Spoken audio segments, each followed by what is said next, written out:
ทักทายสบายดีเด้อพี่น้องเบิดสุภูสุคนเบิดสุบองสุบอนพี่น้องบ่ว่าสิเป็นฝั่งไทยแล้วก็ฝั่งลาวแล้วก็ต่างประเทศนำพี่น้องเนาะมื้อนี้ก็อยู่ที่หน้าเฮือนของน้องแต่พี่น้องเนาะมีเรื่องด่วนสิมาเคลียร์ก็คือเรื่องของเมื่อวานนี้พี่น้องเนาะมันก็เป็นเรื่องที่ว่ามันบ่เป็นแต่เรื่องดอกพี่น้องแต่ว่ามันก็ต้องได้จำเป็นได้จะต้องเคลียร์เพราะว่าผู้รักผู้ใหญ่ทั้งหลายท่านเพิ่นก็ให้ความสนใจและก็เห็นความบ่ถูกต้องว่าซั่นซะบ่ถูกต้องปรองดองกันสิ่งที่แนวเว้านี่ฮะต้องเว้าสิ่งที่แนวใดเคลียร์กันให้มันเข้าใจให้มันตกแตกบ่แม่นว่าสิให้ผู้หนึ่งผู้เดียวเว้าแล้วมันแล้วต้องเว้าความจริงสู่กันฟังพี่น้องเนาะไปพี่น้องอันมื้อนี้นะก่อนอันนั้นก็เดี๋ยวสิถ่ายให้บ่าวลาวบ่าวเวียงถ่ายคลิปแล้วก่อนเดี๋ยวเฮาจังสิถ่ายให้ FC เบิ่งเลยว่ามันเกิดขึ้นย้อนหยังแล้วมันมีเวียกแบบใดแล้วคุยกันแบบใดเนาะให้เว้ากันตรงๆบ่รีมักคนที่ว่าเว้าตรงๆแล้วก็บ่อ้อมค้อมมีหยังคุยกันแบบอ้ายแบบน้อง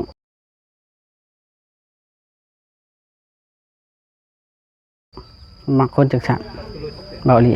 ไปเบิ่งนำกันพี่น้องให้เพิ่นแล้วก่อนลุงแก้วเรามาลุยงานสบายดีลุงสบายดีสบายดีอ๋อที่เถอะโอ้ยอย่าเว้านะลุงกันเจ้าอยากได้เจ้าเฮงได้แต่โดนคักอยู่บ่ลุงนี่ผ่านอยู่บ่คักอยู่เดี๋ยวลุงแก้วเรายังมาย่องเบาลิพี่น้องเอาได้รถงามได้แล้วทำนี่เนาะลุงขี่ไปนั่นไปนี่เนาะลุงแก้วก็อยากได้คือกันบ่ว่าลุงแก้วนี่ระดับลุงแก้วนี่เห็นจากได้นี่ได้2 คันพุ่นราคาจำนี่ว่าเด้อสดมาดูตัวได้เอาไปเบิ่งเพิ่นดุดเอาพี่น้องเอ้ยบาดนี่เนาะนี่ก็เป็นเฮือนซานของน้องแต่ว่ามาเท่าแก้วจักไปใช่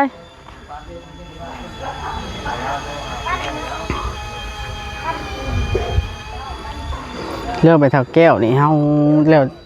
เว้าน้ำหลังก็ได้พี่น้องเนาะเมื่อนี้เฮาสิเว้าเรื่องไปเท่าแก้วแล้วก็เฮ็ดหนังสือพร้อมเนาะเดี๋ยว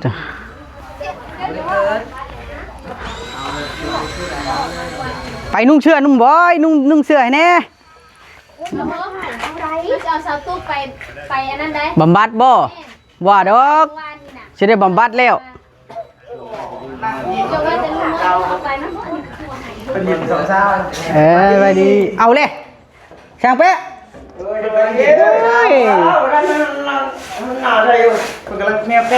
ปูกวาดแบบอยู่จะเมาย้อนอะไรแบบนี้มันน้ำเที่ยง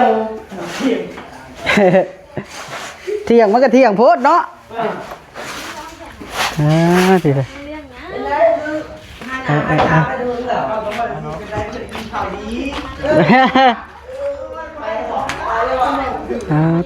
ป้าแต่นุ่มอัน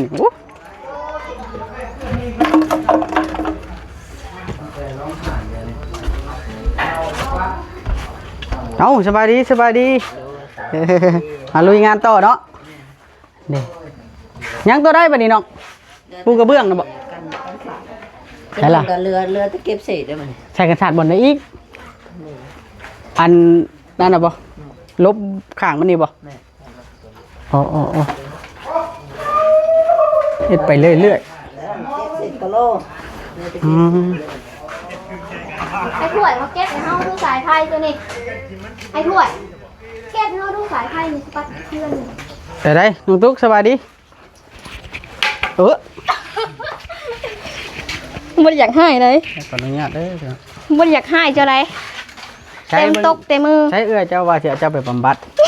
เป็นยังโอ้ยไปหลายน้ำเหล้าแล้วเป็นยังเริ่มบ่เต็มแล้วบ่เฮ้ยนอนหายเมื่อคืนเดี๋ยวเริ่มป่วงเลยเขาไม่ได้ป่วงไปใช้เขาคือนอนอยู่เพื่อนดิเขาไม่ได้ป่วงไปใช่นะเขานอนอยู่เพื่อนเมื่อคืนนี่ก็ดินทรายบ่อนดินทรายไปอยู่เอาเพื่อนหลังนะเพื่อนหลังเฮ็ดใหม่เลยคุยเราคุยน้ำเพื่อนเราไปเอารถคุยหรือบ่คุยกับเพื่อนเจ้าเนาะบ่ได้ต้องคุยบ่ต้องได้ซื้อเอาต้องได้ขอรับอนุญาตบ่โดยอนุญาตเนี่ยตัวเองเนาะ เอาเนี่ย เป็นซ้ายอยู่เพิ่นนี่แหละ ซื้อแล้ว นี่เอาบ่แล้วแต่แล้ว ฮะ เสียมสวด เสียมส่วน หมักแง่นี่หมัก ก็ ชมจะได้นี่ เสียมส่วงครับแน่ผู้เสียมส่วน เป็นจังไดคือว่ามีข่าว ได้รถใหม่บ่ได้รถใหม่บ่ บ่ ไม่มาไม่มาละ ข่าวเนี้ยเดี๋ยวไม่ใจระบบเนาะ เอ้าสวัสดี สวัสดี คอยสิขึ้นสะพานเมียเจ้ากันเด้เด้บอกว่าเดือดใช่น้องแต่ป่ะให้อย่างอีกแล้ว ให้ย่านทีมงานพิดกัน บ่พิษดอก เป็นน้ำตาเรา กันบ่เฮ็ดได้พิษกับบ่พิษเด้ เดี๋ยวเขาเอาในผักก่อน โอเค มาปัดก่อนลูกล่ะ ไป กว่าเพื่อนนุ๊กนี่เพราะว่าคนมาหลายมันสิบ่ได้กว่า เออ หัวเพิ่น สร้างผลไม่ยั้งนะยายั้งนะ นี่ ติดหัวบ่ เดี๋ยวติ้นหัว ดีเนาะปูวันนี้แล้วเนาะ คือต้องย่านเสี่ยงปักเนาะ อันนี้แหละ อย่างนี้พอลงไปไม่ดีพอดีเอาพอดีเพื่อนถึงมานะ บอกให้ขึ้นได้แบบนี้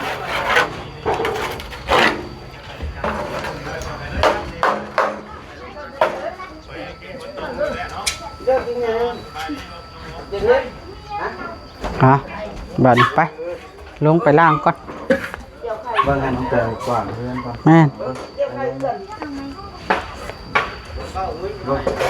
มันพายสร้างแปะก่อน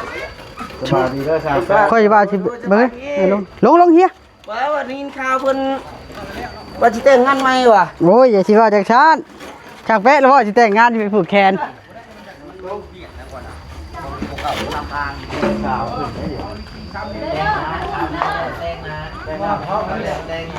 เอาเลย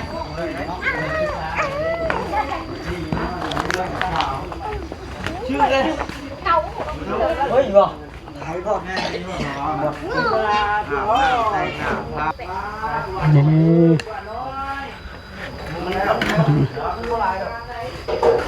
เอาสวัสดีเฮ็ดกินยังไม่เท่าแก้ว สบายดีสบายดี เฮ็ดกินยังล่ะ ปิ๊กปลาทู กับข้าวทะเลบิ่งปลาทู ปลาทู3มื้อนี้เลยนะ ไปได้ล่ะ กินมื้อละครึ่ง ชื่อมันต่างแห้งไว้บ่หรือว่ามันปิ้งมาแล้ว ชื่อแล้วก็ปิ๊กเมียน โอ้ไผโจมมันนั่นมานะบ่บอสบ่ ทูมยาง ตู้นี่ง่ายทีเด้ แม่น คักแล้วบัดนี่คักแล้วค่อยก็ไปพอดีเห็นเลย แล้วบ่ทันเห็นซะบ่ ยังค่อยบ่ทันได้มาเด้ข้าไปเวียกชุกเลยนะอุ้ยเหี้ยเจ้า ค่อยขายชื่อแล้วมันชุบ เด้อ บ่งเบี้ยบักเพ็ด เบิ่งนะไปติดไม้นะ แม่นั่นนี่ ปลูกพริกบ่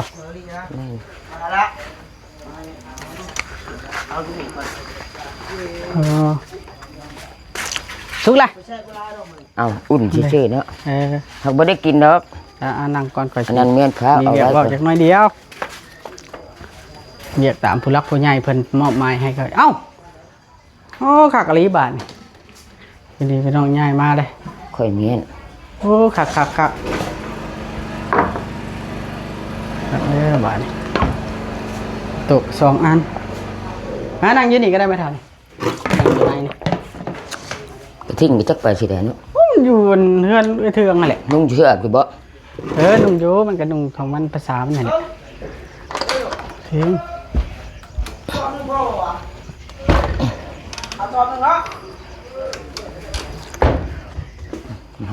เอาสบายดีอีกเทื่อหนึง นอน เด้อ แต่เช้าโดยสบายดีบ่าวอุลี โดยเอาถือว่าเข้าเรื่องแล้วกัน คือมื้อนี้เนี่ยข่อยสิมาคุยกับเจ้า อันเรื่องเรื่องชาตินี่ข่อยอยากคุยแล้วเพราะว่ามันแล้วแต่เจ้าตัดสินใจแล้วตัวนี้ มันเป็นเพื่อนเจ้าตัวนี้และข่อยสิคุยเรื่องแบบว่าข่อยอยาก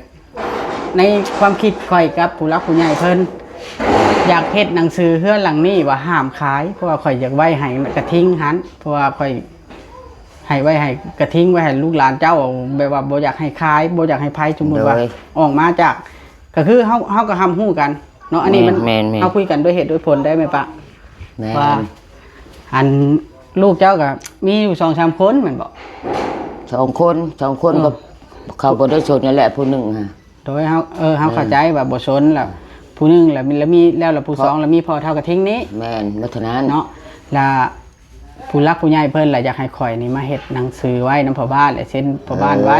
ว่าบ่อยากให้ขายไว้ให้ลูกให้หลานอยู่ไว้ให้น้องกระทิงกระเทิง ข้อยน่ะสาธุถึงข้อยสิได้ข้อยก็บ่ขายเฮือนหลังนี้กับดินตอนนี้ฮะ โดย เบาลีเอ้ย ข่อยสิบ่ก้าวใกล้เรื่องดินแต่ว่าข่อยสิเว้าต่อแต่เรื่องเฮือนในเมื่อผู้ใหญ่นี่เว้าแต่เรื่องเฮือน แม่น เพราะว่าเพิ่นรับผิดชอบเรื่องเฮือนเด้ แม่น คือจูลี่กับแม่กงวลีนี่ แม่ เพิ่นละอยากให้ข่อยนะมาพัวพันเรื่องเฮ็ดหนังสือกับพ่อบ้านให้พ่อบ้านเขียนร่างอันหนังสือขึ้นมาแล้วตอกตาไว้ว่าบ่อยากให้ขายไว้ให้ลูกให้หลานเทื่อเว้าบ่ได้เทื่อเฮาเว้าคำชื่อชาเจ้าก็เฒ่าแล้วละย่านแบบว่า สมมุติว่าเว้าความขี้ร้ายล้มหายตายจากไปลูกเต้าจะเด้ย่านขายปลาลูกปลาเต้าไปนั่นนะ บ่ข้อยก็คือกันข้อยตายกับลูกข้อยหลานข้อย แม่นข่อยเจ้าสิคัดของอย่าบอกคันข่อยสิเฮ็ดไว้ข่อย บ่ข้อยได้คัดข้องหยังเบิด โดยเพราะว่าบ่ได้ถือชิดครอบครองอีหยังมีแต่ว่าเฮ็ดหนังสือไว้ขายให้พ่อบ้านนะครับฮู้แล้วก็คันสิขายก็ต้องได้ผ่านพ่อบ้านผ่านนั่นก่อนนะต้องมีเหตุมี ขาย ผล ดอกเฮ็ดรถแล้วแต่ซุมเจ้าข้อยบ่ได้อันนั้น นั่นชื่อดอก เออ บ่แม่นดอกว่าเฮาอยากญาติอยากซิงก็แบบว่าเฮาอยากป้องกันไว้ แม่น คือดินน้องแต่คือกันเพราะว่าเฮาเฮ็ดหนังสือไว้เบิดแล้วดินน้องแต่ก็ว่าบ่ให้ขายแต่ว่าอยู่ในชั่วลูกชั่วหลานลูกหลานไผน้องลูกน้องตุ๊กน้องแต่น้องติ๊กน้องมิกสามารถมาอยู่ได้โดยตลอดชีพแต่ว่าบ่มีสิทธิ์ขายเท่านั้น แม่น แม่นอยู่ว่าเพิ่นซื้อให้กาดตัวกับเพิ่นอยากให้อยู่เนาะเพิ่น แม่ อยาก น ให้อยู่ ข้อยบ่ได้คิดดอกว่าจะเข้าจะขาย เลย เพิ่นสร้างชาให้ซ้ำนี้แล้ว ตายไปกับลูกข้อยเด้หลานข้อยเด้ข้อยยังว่าแต่ทีแรกเด้ซะข้อยน่ะมันหาเพียงบ่ได้แล้วก็เฒ่าแล้ว เลยเพราะว่าเฮาต้องเข้าใจ แม่นดินกระดินพ่อบ้าน แม่น ว้าว อันนี้ก็เจ้าหน่อย FC เพิ่นสิว่าเบาลิมักดราม่าบ่แม่นพี่น้องอันนี้คือผู้รักผู้ใหญ่เพิ่นมอบหมายหน้าที่ให้เบาลิซำนี้ว่าให้เฮ็ดหนังสือให้ในเด้อเพิ่นอยากให้ผู้มันยังน้อยนะ อืม ได้อยู่นะ แม่น ก็คือแล้วเห็นนะน้องกระทิงเราก็บ่ค่อยเต็มร้อย เพิ่นหันเว้าถูกเบิดแหละ เพิ่นคึกคัก แม่นเพิ่นย่านค้ำย่านขายเพิ่นสร้างให้แหละมันบ่แม่นธรรมดาเนาะเป็นเงินเป็นคำก็ได้ซ้ำนี้แหล้วเพิ่นความเป็นห่วงเป็นใยซ้ำใด เพิ่นสร้างให้แล้วก็แล้วดอกเพิ่นบ่ได้มาอยู่บ่ได้มาชนแต่ว่าเพิ่นอยากป้องกันไว้ก็เพิ่นเป็นห่วงลูกห่วงหลานนั่นแหละเพิ่นอยากสร้างให้ ข่อยก็ลูกข่อยเด้หลานข่อยเด้สมมุติข่อยเบิดบุญไปก็ได้ มันก็บ่ได้เสียหายหยังเฮ็ดหนังสือไว้ก็ดีเนาะแม่เฒ่า โดย จะว่าได้จ้ะ ดีคือกันเฮ็ดก็ได้ เพราะว่าสิเฮ็ดหนังสือแล้วก็เซ็นพ่อบ้านแล้วก็ให้ค่ากระจำเพิ่นเท่านั้นแหละให้เพิ่นเขียนให้ โดยให้เพิ่นนั่นให้ก็ป้านํเพิ่นเลยแล้วหนังสือก็ได้ พ่อป้าก็ค่อยสิเอามาไว้ก็ได้ แม่นเอามือไว้ก็ได้ ว่าของน้องแต่ค่อยก็เอามาไว้อยู่เพื่อนค่อยใบตาดอกตาดินนะค่อยบ่ทันได้เอามาให้กับเจ้า เพราะว่าจากแล้วอีกปีหนึงอันนั้นคือเขาอยู่กันมั่นคงได้ลูกได้เต้านำกันแล้วเฮาจะเอามาให้เขาก็บ่สาย โดย เพราะว่าเฮาก็บ่มีสิทธิ์ขายน้องแต่ก็บ่มีสิทธิ์ขายเด้จ้ะตัวนั้นน่ะบ่มีไผก็บ่ แม่ มี นให้แล้ว คือคนเฮาเนาะมันต้องเบิ่งกันแล้วแม่เฒ่าเอ้ย แม่นเพิ่นอันนั้นไว้บัดนี้มันดีแล้ว เพิ่นคึกคักแล้วบ่จะว่า โอ้ยเพิ่นก็คิดแล้วเพิ่นย่านเฮานี่ค้ำขายมีหยังเพิ่นลูกหลานเด้เพิ่นก็คิดคือกัน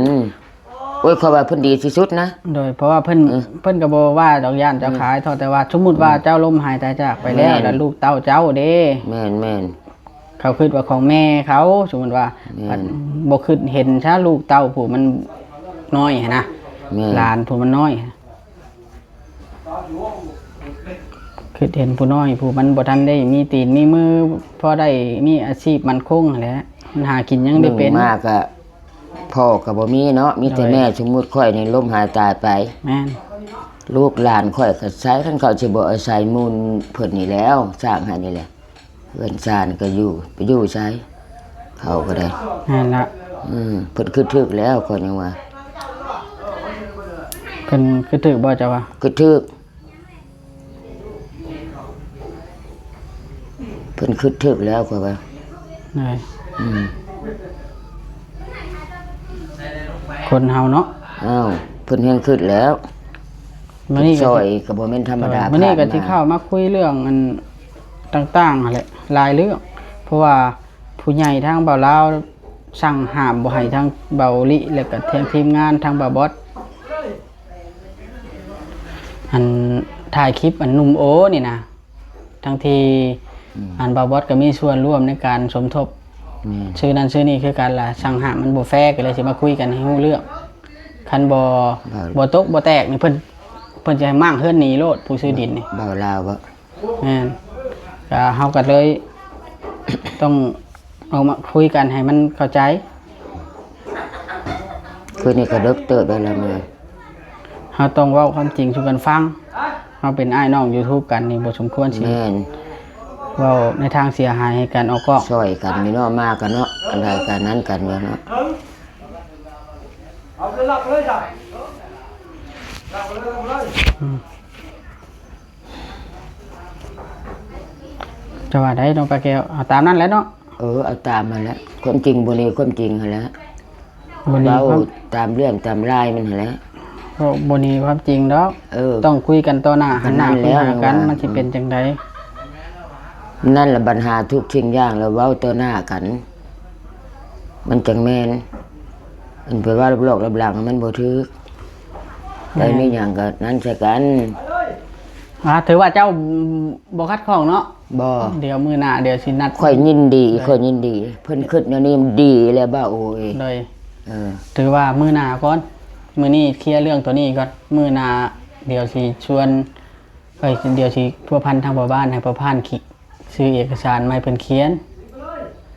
ก็แปลว่าห้ามขายจังซั่นจังซี่แต่ว่าอยู่ได้ชั่วลูกชั่วหลานแล้วให้เพิ่นประทับตาไว้ให้ แม่นแม่น จำนั้นสิชื่อดอก อยู่ไปตลอดเนาะ ก็ดีอย่างหนึ่งได้เฮาก็สบายใจ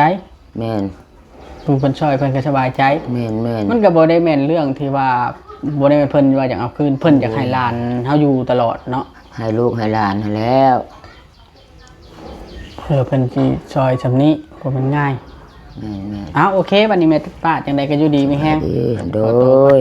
เลยสบายดีเด้อ ขอบพระคุณเด้อเจ้จุลีเอ้ยแม่กรมวาลีเอ้ยยายขอขอบคุณหลายๆสิ่งที่อันผ่านมาไม่หยังก็ขอให้คืนประหาทานเด้อร้อยเท้าพันเท้า